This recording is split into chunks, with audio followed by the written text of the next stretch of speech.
Budget में सरकारी मुलाजमीन की तनख्वाहों में 10%, पेंशन में 7% इजाफा किया गया है, जबकि तनख्वाहदार तबके के लिए तमाम टैक्स स्लैब्स में कमी कर दी गई। सालाना 6 लाख तक तनख्वाहदार को टैक्स से मुकम्मल छूट दी गई।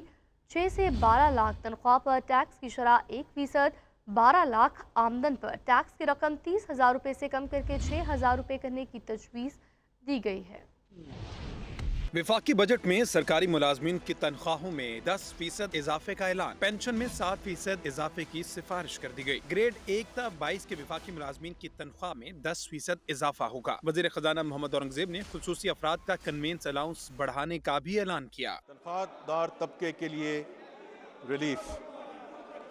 वजीर आज़म पाकिस्तान की हमेशा ये कोशिश रही है कि तनख्वाहदार तबके पर टैक्सों के बोझ को कम से कम किया जाए। इस हवाले से तनख्वाहदार लोगों के लिए आमदनी के स्लैब्स में इनकम टैक्स की शरों में नुमायां कमी की तजवीज़ है। ये रिलीफ ना सिर्फ टैक्स के ढांचे को आसान बनाएगा, बल्कि मुतवस्सित आमदनी वालों पर आय टैक्स के बोझ को कम करके इन्फ्लेशन और टेक होम तनख्वाह के दरमियान तवाज़ुन को यकीनी बनाएगा।